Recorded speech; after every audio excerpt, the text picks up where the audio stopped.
IVM.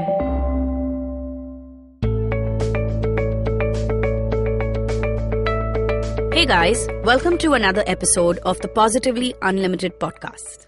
Well, today I'm talking about a topic that was chosen by you guys. Yes, you sent me this via Instagram. My handle is Positivity Angel. So for those listening in and want me to talk about a particular topic, connect with me there. But what is today's topic? Well, it's about toxic relationships. And it's about how we are choosing those, why we are choosing those, and how we can break free from those. So, what is a toxic relationship and how do you define it? Well, for me, a relationship, whether it's friendship, whether it's love, whether it's family, it should not pull you down. It should not make you feel bad about who you are and how you are living your life. And if that is what it is doing, then know one thing, you have handed over your power to that other person. Let's talk about romantic relationships for a moment. If you find yourself in a toxic relationship, or if you find yourself constantly choosing partners who are pulling you down, then ask yourself this. Why? What is the lack from which you are choosing?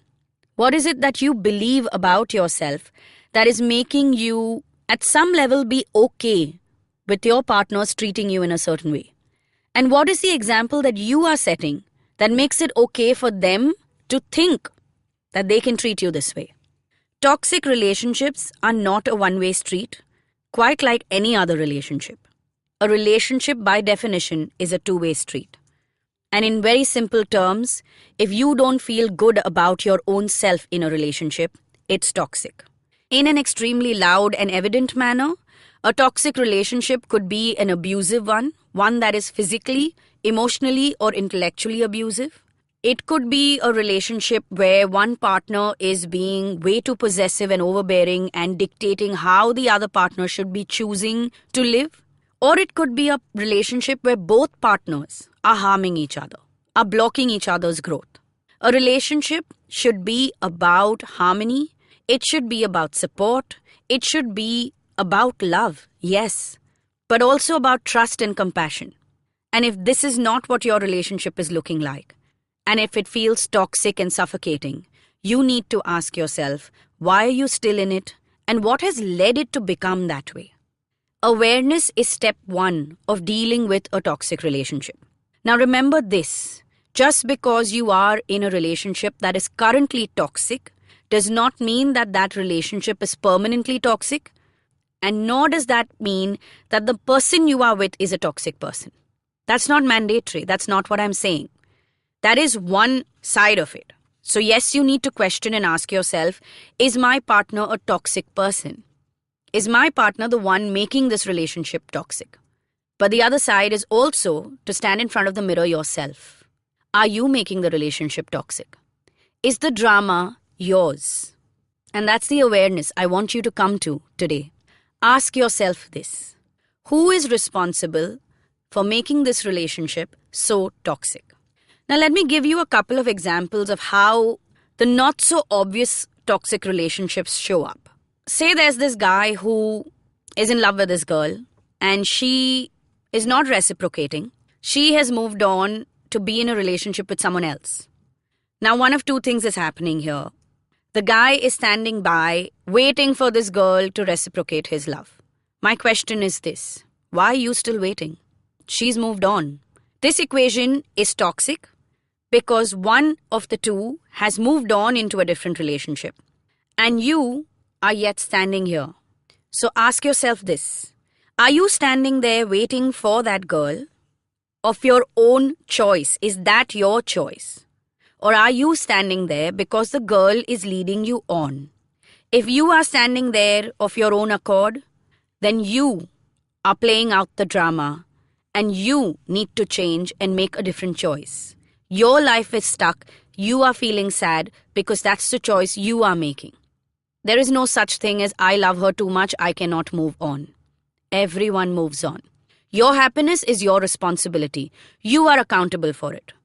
If the girl is leading you on, if she is giving you signs and signals that say that I am with someone else but I love you too, then you need to pick up your bags and run, my friend.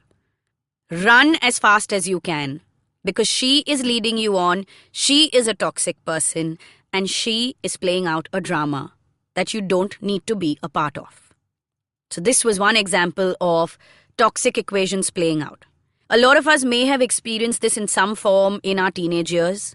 And if you are a teenager listening to this, well, let me tell you this. 15 years from now, you'll be laughing at yourself for putting yourself in that position. Let me give you another example of a toxic equation. Let's go to marriage. Say you are in a marriage where in the first year you have realized that it's not working. If you are choosing to stay and make it work, well, good on you. I won't tell you to walk out because it's not that simple to end a marriage, and I don't think it's a commitment we should walk away from so easily. But then that's my belief system. But if it's a marriage where there is no relationship between the two of y'all, if, say, the two of y'all are sleeping in separate rooms, there's no emotional connect, there's no physical intimacy, maybe you guys haven't even spoken to each other for the past year or past few months, then what are you waiting for? And you can sit there and say that I cannot get divorced, this cannot be happening to me. But then you are nurturing a toxic relationship and you are standing in that toxic energy. Also, there's no point in asking when will my life change because you're doing nothing to make it change. So if you are in a marriage that is not working, ask yourself, why are you still there? What is stopping you? Yes, I understand that there may be fear, but there is a way to break it down and work through that fear and move towards a positive, healthier, more happy life. And yes, let me also say this, whether you are the man or the woman in this equation, there is love for you beyond that divorce. So don't stand in a toxic space and ask yourself how to break free. The only way to do it is to take some action. The only way to do it is to understand that you are responsible for your own happiness and you are accountable to yourself. Ask yourself, how are you choosing? What was it that led you to come into this space in the first place? What is the belief system? What is your notion of love or relationship that has led you to stand there? Because it is that belief system that needs to change. So think about this and find a way to change the belief system, find the new thought process, and make your way out of this toxic space. But that's not the end of today's episode. I'm going to be talking more about this topic. Yes, talking about how you can change the belief system to walk out of the toxic relationship in the next episode, which will be coming out next Monday. Until then, tune into the previous episodes that are available on the IBM website as well as the IBM app.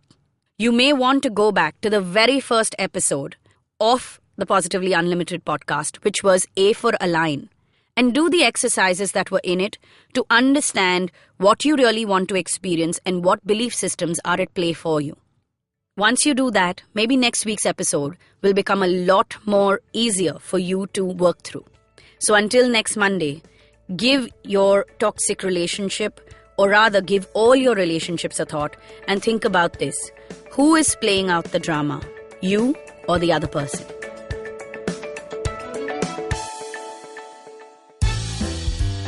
Think fast.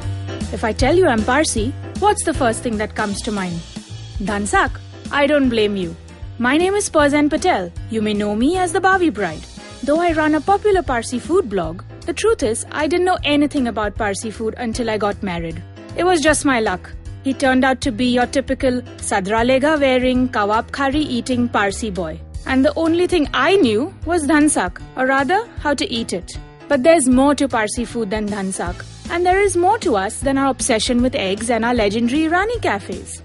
Welcome to Not Just Dhansak, a fresh new show where I talk to friends, fellow Babas and Parsi entrepreneurs about all things Bhonu, a little bit of history, a dash of Baba madness, and a lot of food talk. There's more to Parsis than meets the eye, and there's certainly more to us than Dhansak. Join me every Tuesday as I talk to some of my favorite Parsis in the food space in India and beyond. I am the Bhavi Bride, and this is Not Just Dhansak.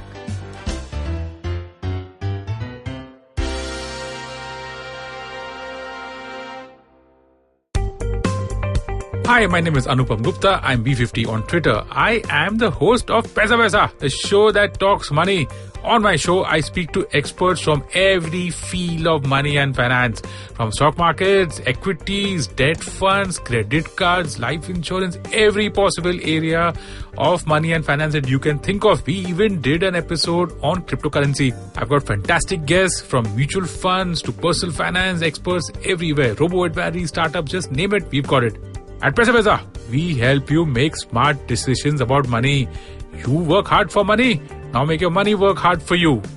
New episodes out every Monday, and you can listen to my show on the IVM Podcast app or any other podcasting app that you have.